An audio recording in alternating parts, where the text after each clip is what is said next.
Hi, everybody. Good evening. I was going to send an email, but a video seemed more appropriate for this message. I just wanted to take a few minutes to follow up with you on the lockdown that occurred today. First, I just want to say thank you. Thank you for your very quick action, your calm response, and for doing exactly what you need to do to keep our students safe. Thank you so much for that. I do want to assure you that there was no active threat in the building. The alert was triggered accidentally during a medical situation in a classroom. In the moment, the staff member was responding to the student in need and unintentionally clicked that button too many times. Remember, we've talked about in a situation like that, sometimes your adrenaline is going and you don't realize how many you're clicking. How many times you're clicking. So just a reminder, 3 clicks gets the crisis response team and 8 clicks locks the building down. And my worst nightmare happened and the building was locked down. But I do want to let you know that while the lockdown was not purposeful, we did learn a couple of things. And so I wanted to share those things with you as well as answer some questions that came out because of the lockdown. The first thing is that when a lockdown is triggered, of course, you saw the blinking red lights, but we're also supposed to have an audible instruction. For instance, when we have the fire alarm, the new system tells us, that there's a fire, please evacuate the building. Well, something similar is supposed to be said when we have that lockdown. And as you notice, that didn't happen today, and it is supposed to. So I have been in touch with the district and they are assuring me that that will get fixed very quickly. I know that many of you reported that you saw the blinking red light and you weren't sure what it meant. Well, that's why, because it didn't have that auditory, verbal instructions that go with it. So we're going to get that fixed. The second thing is that some of you, your Clear Touches or your laptop devices came on and said lockdown. Others of you, it didn't. And so it's supposed to. And that's really just another way, really a visual beside the blinking red light, a visual that's letting you know that we're in lockdown mode. And if that doesn't work, it needs to be fixed.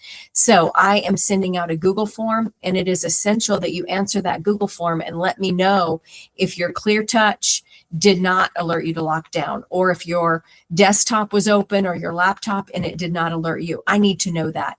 Again, I was in communication with the district and they need to know exactly which rooms that didn't happen in. As I said, a few questions were brought up during the lockdown that are great, and I'm going to take this opportunity to answer those. So one of the questions was, if you're in a shared space like the cafeteria, what are you supposed to do? Where do you lock down? Typically, we practice lockdown drills in the classroom, so we know exactly where to go in the case of a lockdown in our classroom. But what do we do if our whole class is in the hallway, or if we're at the bathroom doing a bathroom break, or we're in the cafeteria, or we're outside? So I'm going to take just a minute to answer those questions. The first answer to that really is, you do whatever you feel you need to do to keep those students safe, and go where you need to go to keep them safe. For instance, let's say you are in the science hallway and your class is going to the bathroom, and getting back to your classroom doesn't seem like a safe way to go. You have a couple of options. One, if the science lab happens to be open, get your students in there, close the door, and lock down. Let's say you turn around and the science lab is locked, or whoever was in there has closed the door and is locked down, which they should do. Then you're going to get your students to the closest possible place of safety. That very likely would be the restrooms. I know it's gross, but it's safe, right? I would grab those students and get them inside the restroom, whether it's the girls or the boys. The girls smells better. I'd probably do that one. But in either case, grab your students and get them to a safe place and make sure they know they need to be silent. You might think you have time to get to the town hall, but if not, then the restroom would be the safest place to do that. Same thing goes for if you're outside the cafeteria at a restroom break. Get those students inside one of those restrooms, right? We do what we have to do in those instances to keep kids safe. Now, if you happen to be in the cafeteria, Obviously, the safest place would be to get them into the kitchen because we can close those doors and hide along the line.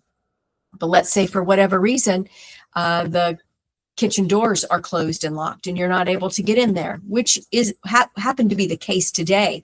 The kitchen staff did exactly what they're supposed to do and they locked down, which then left children out in the cafeteria with their teachers. So in that instance, as quickly as you can in an emergency, think about where do I need to go to keep these students safe? And in my mind, that would be up against that front wall where the screen comes down, up against in that corner, huddling there as silent as possible. That's what I would recommend. And each area of the building is going to have its own challenges. But again, you do what you need to do to keep them safe.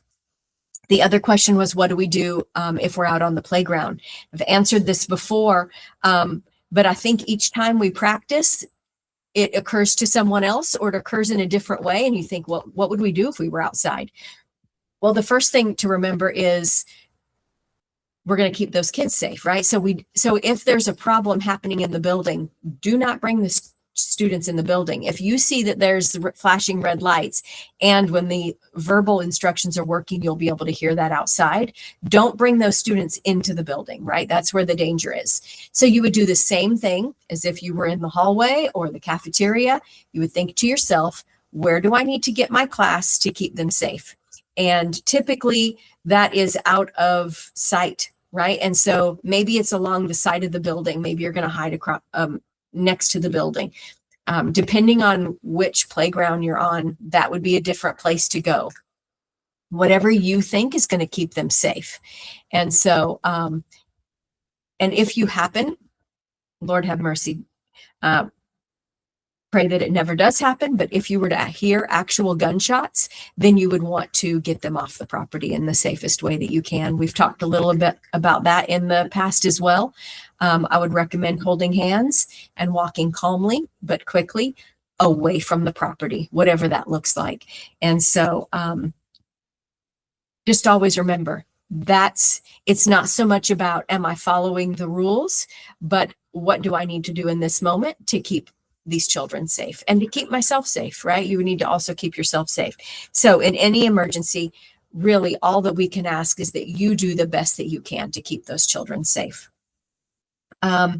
Again, in today's situation, we didn't expect for that to happen, but it is an opportunity for us to reflect on the decisions that we made. And I've been forced to do that as well, to think about the decisions we made and to think about, was that the safest choice? And if it's not, then do something different next time. Again, I really just want to thank each and every one of you for your professionalism, for your very quick response, for staying calm. And thank you for what you do every single day to keep our students safe. Nothing matters more to me than our students' safety and for your safety. So thank you. On that note, tomorrow is field day. So another opportunity for us to practice being safe. It's a big, exciting day, but please make sure that you're thinking ahead and that you're reminding students to be safe throughout the day. Thank you all so much. Have a great night, and I will see everybody in the morning.